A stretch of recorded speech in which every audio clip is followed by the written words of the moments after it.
माय माऊली नमस्कार. विविध ग्रंथातील एक महान ग्रंथ श्री दासबोध कथासार अभिवाचन करत आहे.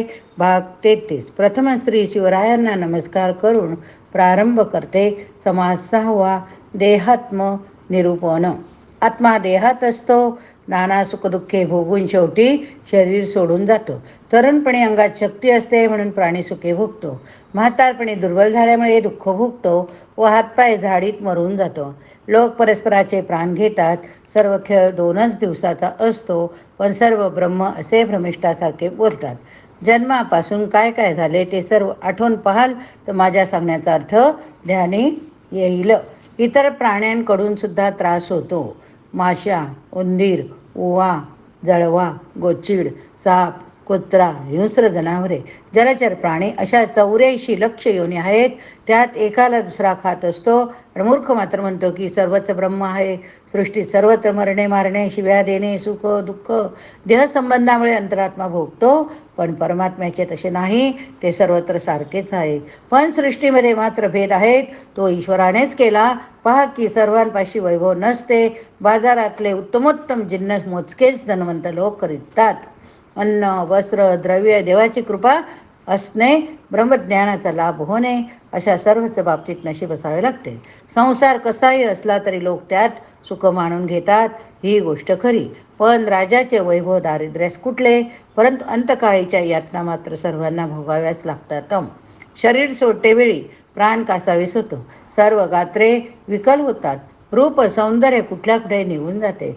शक्ती राहत नाही. प्राणी एकटाच उठून चालला जातो.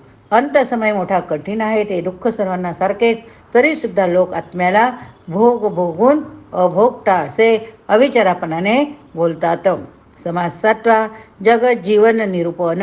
आत्मा हा मुळात निर्विकार असून अभोगता असून सुद्धा देहाचा संयोग झाल्यामुळे विकारी बनतो. कसे ते पाण्याचे उदाहरण देऊन सांगतो. मुळात पाणी हे निव्वळ स्वच्छ असते, पण जेव्हा त्याचा वनस्पतीमध्ये प्रवेश होतो तेव्हा ते खारट, आंबट, गोड, कडू अशा चवीचे रंगाचे बनते. आत्म्याचेही तसेच आहे. तो देहसंबंधामुळे विकारी होतो. चांगल्या देहात असला तर चांगला, नाहीतर वाईट. वनस्पतीमधील पाणी सुकते तेव्हा ती मरते. त्याचप्रमाणे आत्मा निघून गेला की देह मरून पडतो.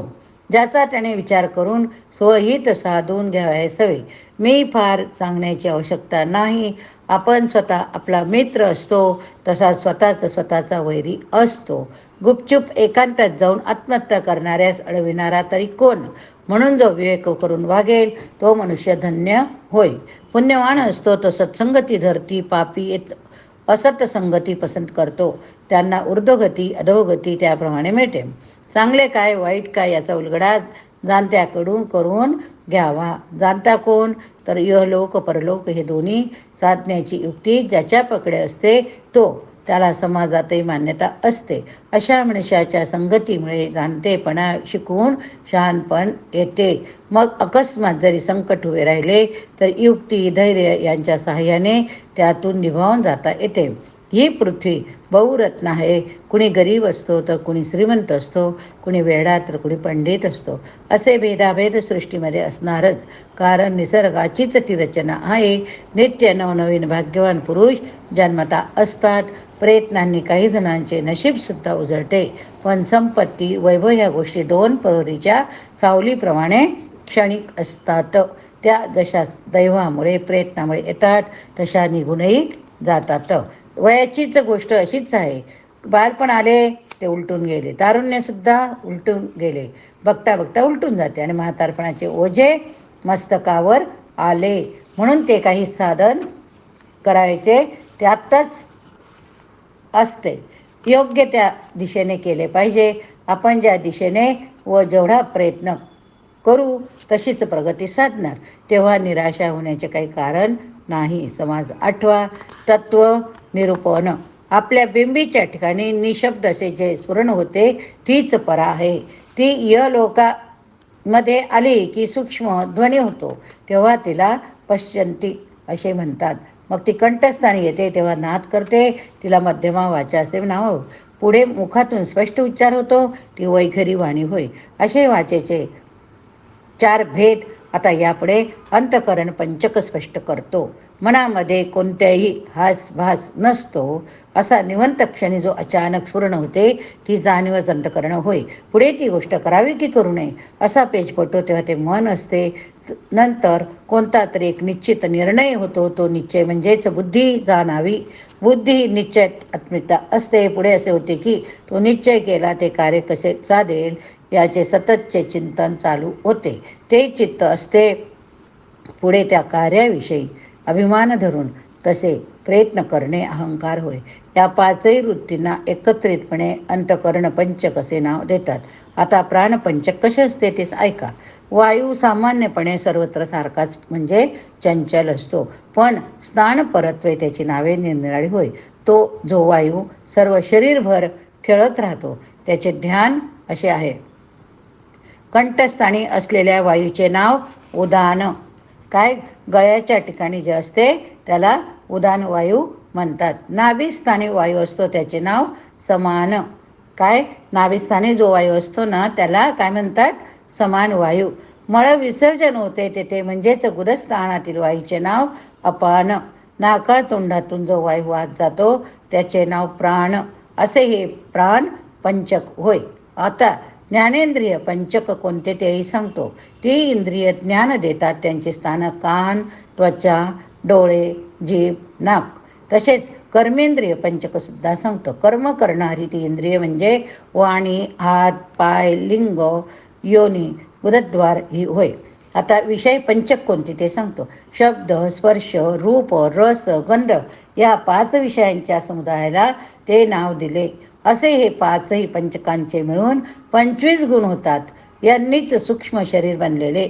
आता ह्या 25 गुणांची वाटणी पंचमहाभूतामध्ये कशा प्रकारे झाली त्याचे स्पष्टीकरण असे आहे. आकाश तत्वाचे विषय 5 आहेत. ते म्हणजे अंतःकरण, व्यान, श्रवण, वाचा आणि शब्द हे होय. मन समान, त्वचा, हात, स्पर्श वायूचे, बुद्धी, उदान, डोळे, पाय, रूप हे तेजाचे, त्याचप्रमाणे चित्त, अपान, जीव, लिंग, रस आपतत्वाचे, अहंकार, प्राण, नाक, गुद, गंध हे पृथ्वीचे. अशी विषयांची विभागणी आहे. हे सूक्ष्मदेहाचे स्वरूप होय. आता स्थूल शरीरात पंचभूतांचे स्वरूप कसे असते ते पहा. काम, क्रोध, शोक, मोह, भीती या आकाशतत्वाच्या वृत्ती आहे. त्याचप्रमाणे चलन, वलन, प्रसारण, निरोध, आकुंचन हे वायूचे कार्य. भूक, तहान, आळस, झोप, संभोग हे गुण तेजाचे. आणि वीर्य, रक्त, लाळ, मूत्र, घाम 5 गोष्टी रस जलतत्वाच्या होय. हाडे, चरबी, कातडी, नाड्या, केस 5 गोष्टी पृथ्वी तत्वाच्या. असा स्थूल देह बनला. तिसरा जो देह असतो त्याचे नाव कारणदेह. त्याच्यामध्ये केवळ एक गोष्ट ओतप्रत भरून राहिलेली ती म्हणजे अज्ञान. चौथा महाकारण नावाचा जो देह त्याचे लक्षण ज्ञान हे. या 4ही देहांचे विनाशित्व विवेकाने ओळखून त्याचे निरसन केले म्हणजे तत्वांबरोबरच मीपणासुद्धा नष्ट होतो. परब्रह्माकडे आत्मनिवेदन होते. जन्म मरण संपून जाते.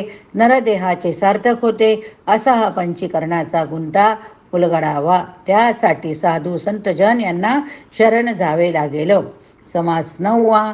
4 देहांचे वर्णन. आधी सांगितलेल्या 4ही देहांविषयी आणखी काही माहिती ऐका. स्थूळ, सूक्ष्म, कारण, महाकारण हे 4 देह असून जागृती, स्वप्न, सुषुप्ती, तुरिया त्यांच्या 4 अवस्था. या देहांच्या अभिमानी देवता अनुक्रमे विश्व, तेजस, प्राज्ञ, प्रत्यय, गामा त्यांची स्थाने आहेत. डोळे, कंठ, हृदय, टाळू, स्थूल, प्रवृत्त, आनंद, आनंदावभास असे त्यांची 4 भोग.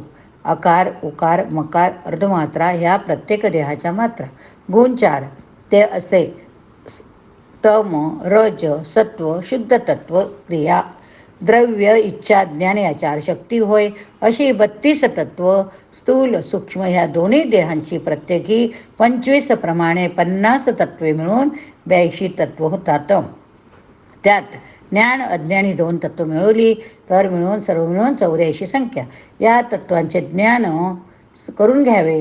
नंतर ही तत्वे मायामय आहे असे ओळखून आपण त्यापासून अलिप्त व्हावे. त्याकरिता आत्मविवेक सारासार विचार करून पाहावे लागेल. त्यावेळी असा अनुभव येईल की मागील समासात जी स्थूल देहाची 25, सूक्ष्म देहाची 25 तत्व पंचीकरणाचे द्वार आपण पाहिले ती सर्व माईक आहेत. असा या 4 देहांचा विस्तार. समास 10वा टोनपा व सिद्ध यामधील फरक. स्थूल गोष्टी स्थूल देहाने जाणता येतात. स्थूल गोष्टी स्थूल देहाने जाणता येतात, परंतु सूक्ष्म गोष्ट मात्र सूक्ष्म बुद्धीने सूक्ष्म मनानेच जाणावे लागतील. कारण स्थूल देह तिथवर जाऊ शकत नाही. पाताळात हटकेश्वर नावाचे लिंग, त्याचे महात्म्य सुद्धा थोरसे ऐकले, पण तेथे देहाने जाणे शक्य नाही. म्हणून सूक्ष्म विवेक करूनच ते पाहावे लागेल. पृथ्वीच्या भोवताली सप्तसागराची आवरणे असून ती ओलांडल्यानंतर मग पाताळ लोक, तेव्हा तेथे सशरीर जाणे अशक्य. आता जड देहाने सर्व ब्रह्मांडभर जाणे शक्य नाही. म्हणून सूक्ष्म देहाने कसे जावे, ज्ञानदृष्टीने कसे पाहावे, ती विद्या जाणकारापासून शिकवून घ्यावी. आपण व अंतराळ यांच्यामध्ये पृथ्वी आहे, म्हणूनच आकाश पाताळ असे विभाग आहे. ती नसली तर मग सर्वत्र अंतराळच असेल. तेथे कसली उपाधी नसल्यामुळे दृश्यही नाही, माया नाही, म्हणून तेच परब्रह्म असे जाणावे. पण असे जाणकार विरळाच सापडतील. वाचांश बोलून दाखवता येतो, लक्षाश मनाने जाणता येतो, परंतु निर्गुण अनुभविण्याकरता गुणाच्याही पलीकडे गेले पाहिजे. कारण गुणांना सुद्धा नाश आहे, तर निर्गुण हे विनाश आहे, ते अतिसूक्ष्म होय. अष्टधा प्रकृतीमध्ये कितीतरी गोष्टींची सरमिसळ आहे. सर्वांना सारख्या समजण्याची चूक कराल तर तुम्हाला परीक्षाच नाही असे होईल. टोनपा जो असतो तो गुणग्राहक नसतो. मूर्खाला विवेक नसतो, त्यांना चांगले वाईट उच्च नीच सारखेच वाटते. वेड्या माणसाला सुद्धा तसेच वाटते. बाष्कळ लोक जे नाशवंत त्याला विनाश म्हणतात. ईश्वराने सृष्टीमध्ये भेदाभेद निर्माण केले आहे, म्हणूनच सृष्टीचा कारभार चाललेला. पण जो टोनप्याचा मेळावा असतो तेथे परीक्षा करण्याचे नावही नसते. साधू मात्र असार गोष्टीकडमधून सार निवडून घेतात. ती कला नतद्रष्ट माणसाला कशी साधेल. आधी आचार सुधारावा, नंतर विचार पाहावा, म्हणजे पैलणार जाता येते पैलपार. पण जेथे जाणते सुद्धा भरकटण्याची शक्यता आहे, ते बाष्कळ मनुष्यास कसे समजेल. पाप पुण्य, स्वर्ग नरक, अमृत विष हे सर्व सारखेच मानणाऱ्या वेड्यांना तत्व कोणते हे कसे कळेल. म्हणून सत्संगती धरून सच्छास्त्र श्रवण करून प्रयत्नपूर्वक उत्तम गुणांचा अभ्यास हा केलाच पाहिजे. या ठिकाणी हा भाग संपवूया. पुढील भागात आपण बहुदेव स्थान निरूपण बघूया. हरये नमः. गणाधीश ईश तो सर्वा गुणांचा, मुळारंभ आरंभ तो निर्गुणाचा. नमो शारदा मूळ चत्वार वाचा, गमो पंथ अनंत या राघवाचा. जय जय रघुवीर समर्थ, जय जय रघुवीर समर्थ.